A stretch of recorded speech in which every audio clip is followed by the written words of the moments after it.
جب ہندوستان کے آخری شہنشاہ بہادر شاہ ظفر کو مکنری بحری جہاز میں بٹھا دیا گیا، یہ جہاز 17 اکتوبر 1858 کو رنگون پہنچ گیا۔ شاہی خاندان کے 35 مرد اور خواتین بھی تاجدار ہند کے ساتھ تھیں۔ کیپٹن نیلسن ڈیوس رنگون کا انچارج تھا۔ وہ بندرگاہ پہنچا، اس نے بادشاہ اور اس کے حواریوں کو وصول کیا، رسید لکھ کر دی اور دنیا کی تیسری بڑی سلطنت کے آخری فرما روا کو ساتھ لے کر اپنی رہائش گاہ پر پہنچا۔ نیلسن پریشان تھا۔ بہادر شاہ ظفر قیدی ہونے کے باوجود بادشاہ تھا اور نیلسن کا ضمیر گوارا نہیں کر رہا تھا کہ وہ بیمار اور بوڑھے بادشاہ کو جیل میں پھینک دے، مگر رنگون میں کوئی ایسا مقام نہیں تھا جہاں بہادر شاہ ظفر کو رکھا جا سکتا۔ وہ رنگون میں پہلا جلا وطن بادشاہ تھا۔ نیلسن ڈیوس نے چند لمحے سوچا اور مسئلے کا دلچسپ حل نکال لیا۔ نیلسن نے اپنے مکان کے گیراج خالی کرایا اور تاجدار ہند ضلع سبحانی اور تیموری لہو کے آخری چشم و چراغ کو اپنے گیراج میں قید کر دیا۔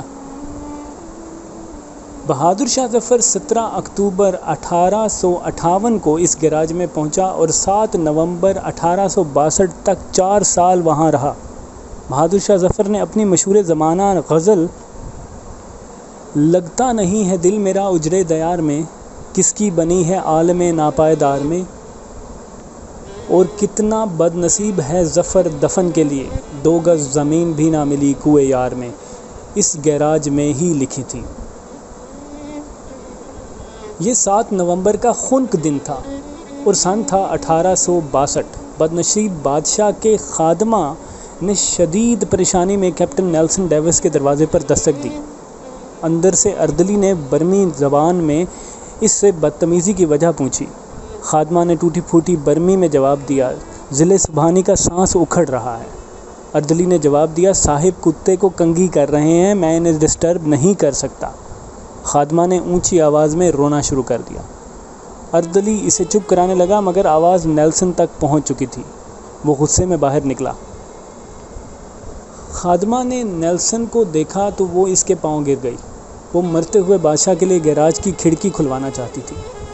بادشاہ موت سے پہلے آزاد اور کھلی ہوا کا ایک گھونٹ بھرنا چاہتا تھا۔ نیلسن نے اپنا پسٹل اٹھایا، گارڈز کو ساتھ لیا، گیراج میں داخل ہو گیا۔ بادشاہ کی آخری آرام گاہ کے اندر بدبو موت کا سکوت اور اندھیرا تھا۔ اردلی لیمپ لے کر بادشاہ کے سرانے کھڑا ہو گیا۔ نیلسن آگے بڑھا۔ بادشاہ کا کمبل آدھا بستر پر تھا اور آدھا فرش پر۔ اس کا ننگا سر تکیے پر تھا لیکن گردن ڈھلکی ہوئی تھی۔ آنکھیں پپوٹوں کی حدوں سے باہر نکل رہی تھیں۔ گردن کی رگیں پھولی ہوئی تھیں اور خشک زرد ہونٹوں میں مکھیاں بھنبھنا رہی تھیں۔ نیلسن نے زندگی میں ہزاروں چہرے دیکھے تھے لیکن اس سے کسی چہرے پر اتنی بے چارگی، اتنی غربت الوطنی نہیں دیکھی تھی۔ وہ کسی بادشاہ کا چہرہ نہیں تھا، وہ دنیا کے سب سے بڑے بھکاری کا چہرہ تھا، اور اس چہرے پر ایک آزاد سانس، جی ہاں صرف ایک آزاد سانس کی اپیل تحریر تھی، اور یہ اپیل پرانے کنویں کی دیوار سے لپٹی کائی کی طرح ہر دیکھنے والی آنکھ کو اپنی گرفت میں لے لیتی تھی۔ کیپٹن نیلسن نے بادشاہ کی گردن پر ہاتھ رکھا۔ زندگی کے قافلوں کو رگوں سے کے جنگل سے گزرے مدت ہو چکی تھی۔ ہندوستان کا آخری بادشاہ زندگی کی حد عبور کر چکا تھا۔ اس کے بعد نیلسن نے لواحقین کو بلانے کا حکم دیا۔ لواحقین تھے ہی کتنے، ایک شہزادہ جواں بخت اور دوسرا اس کا استاد حافظ محمد ابراہیم دہلوی۔ وہ دونوں آ گئے۔ انہوں نے بادشاہ کو غسل دیا، کفن پہنایا اور جیسے تیسے بادشاہ کی نماز جنازہ پڑھی۔ قبر کا مرحلہ آیا تو پورے رنگون شہر میں آخری تاجدار ہند کے لیے 2 گز زمین دستیاب نہ تھی۔ نیلسن نے سرکاری رہائش گاہ کے احاطے میں قبر کھدوائی اور بادشاہ کو خیرات میں ملی ہوئی مٹی میں دفن کر دیا گیا۔ قبر پر پانی کا چھڑکاؤ ہو رہا تھا، گلاب کی پتیاں بکھیری جا رہی تھیں تو استاد حافظ ابراہیم دہلوی کے خزاں رسیدہ ذہن میں 30 ستمبر کے وہ مناظر دوڑنے لگے۔ 1837 جب دہلی کے لال قلعے میں 62 برس کے بہادر شاہ ظفر کو تاج پہنایا گیا۔ ہندوستان کے نئے بادشاہ کو سلامی دینے کے لیے پورے ملک سے لاکھ لوگ دلی آئے تھے، اور بادشاہ جب لباس فاخرہ پہن کر تاج شاہی سر پر سجا کر اور نادر شاہی اور جہانگیری تلواریں لٹکا کر دربار عام میں آیا تو پورا دلی تحسین تحسین کے نعروں سے گونج اٹھا۔ نکارچی نکارے بجانے لگے، گویے ہواؤں میں تانے اڑانے لگے، فوجی سالار تلواریں بجانے لگے اور رقاصائیں رقص کرنے لگیں۔ استاد حافظ محمد ابراہیم دہلوی کو یاد تھا، بہادر شاہ ظفر کی تاج پوشی کا جشن 7 دن جاری رہا، اور ان 7 دنوں میں دلی کے لوگوں کو شاہی محل سے کھانا کھلایا گیا، مگر 7 نومبر 1862 کی اس ٹھنڈی اور بے مہر صبح بادشاہ کی قبر کو ایک خوش الحان کاری تک نصیب نہیں تھا۔ حافظ محمد ابراہیم دہلوی کی آنکھوں میں آنسو آ گئے۔ اس نے جوتے اتارے، بادشاہ کی قبر میں اترا اور سورہ توبہ کی تلاوت شروع کر دی۔ ابراہیم دہلوی کے گلے سے سوز کے دریا بہنے لگے۔ یہ قرآن مجید کی تلاوت کا اعجاز تھا یا پھر استاد ابراہیم دہلوی کے گلے کا سوز؟ کیپٹن نیلسن ڈیوس کی آنکھوں میں آنسو آ گئے۔ اس نے ہاتھ اٹھایا اور اس غریب الوطن قبر کو سلوٹ پیش کر دیا، اور اس آخری سلوٹ کے ساتھ ہی مغل سلطنت کا سورج ہمیشہ ہمیشہ کے لیے غروب ہو گیا۔ اگر آپ کبھی رنگون جائیں تو آپ کو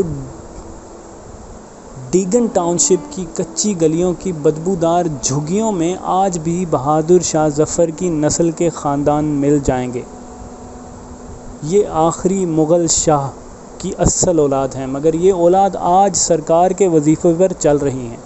یہ کچی زمین پر سوتے ہیں، ننگے پاؤں پھرتے ہیں، مانگ کر کھاتے ہیں اور ٹین کے کنستروں میں سرکاری نل سے پانی بھرتے ہیں۔ مگر یہ لوگ اس قسم پرسی کے باوجود خود کو شہزادے اور شہزادیاں سمجھتے ہیں۔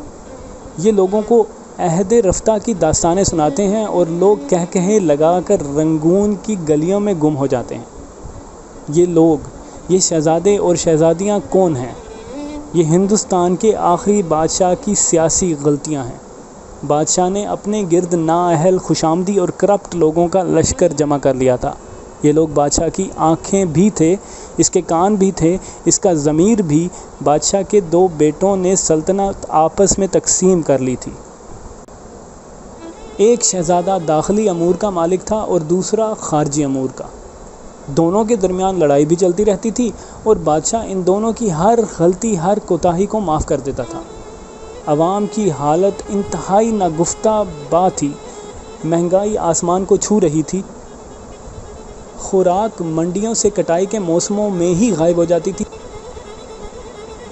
سوداگر منہ مانگی قیمتوں پر لوگوں کو گندم، گڑ اور ترکاری بیچتے تھے۔ ٹیکسوں میں روز اضافہ ہوتا جا رہا تھا۔ شہزادوں نے دلی شہر میں کبوتروں کے دانے تک پر ٹیکس لگا دیا تھا۔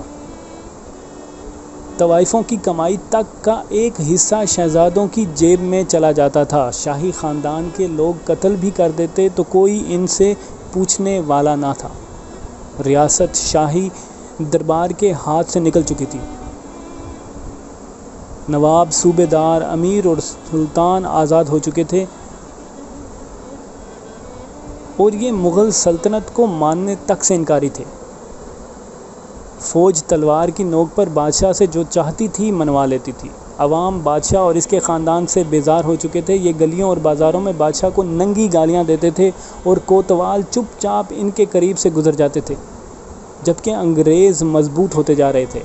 یہ روز معاہدہ توڑتے تھے اور شاہی خاندان وسیع تر قومی مفاد میں انگریزوں کے ساتھ نیا معاہدہ کر لیتی تھی۔ انگریز بادشاہ کے وفادار کو قتل کر دیتے اور شاہی خاندان جب احتجاج کرتا تھا تو انگریز بادشاہ کو یہ بتا کر حیران کر دیتا تھا، ذل الہی وہ شخص آپ کا وفادار نہیں تھا، وہ ننگ انسانیت آپ کے خلاف سازش کر رہا تھا، اور بادشاہ اس پر یقین کر لیتا تھا۔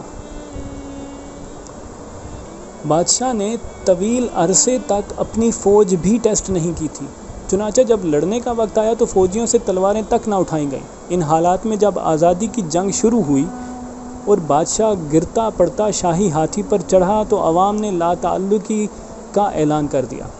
لوگ کہتے تھے، ہمارے لیے بہادر شاہ ظفر یا الیگزینڈر وکٹوریہ دونوں برابر ہیں۔ مجاہدین جذبے سے لبریز تھے، لیکن ان کے پاس قیادت نہیں تھی۔ بادشاہ ڈبل مائنڈڈ تھا، یہ انگریز سے لڑنا بھی چاہتا تھا اور اپنی مدت شاہی بھی پوری کرنا چاہتا تھا، چنانچہ اس جنگ کا وہی نتیجہ نکلا جو ڈبل مائنڈڈ ہو کر لڑی جاتی ہے۔ شاہی خاندان کو دلی میں ذبح کر دیا گیا جبکہ بادشاہ جلا وطن ہو گیا۔ بادشاہ کیپٹن نیلسن ڈیوس کے گراج میں قید رہا، گھر کے احاطے میں دفن ہوا، اور اس کی اولاد آج تک اپنی عظمت رفتہ کا ٹوکرا سر پر اٹھائے رنگون کی گلیوں میں پھر رہی ہے۔ یہ لوگ شہر سے نکلتے ہیں تو ان کے چہرے پر صاف لکھا ہوتا ہے، جو بادشاہ اپنی سلطنت، اپنے مینڈیٹ کی حفاظت نہیں کرتے، جو عوام کا اعتماد کھو بیٹھتے ہیں، ان کی اولادیں اس طرح گلیوں میں خوار ہوتی ہیں۔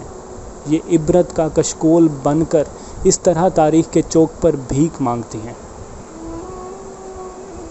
لیکن ہمارے حکمرانوں کو یہ حقیقت سمجھ نہیں آتی، یہ خود کو بہادر شاہ ظفر سے بڑا بادشاہ سمجھتے ہیں۔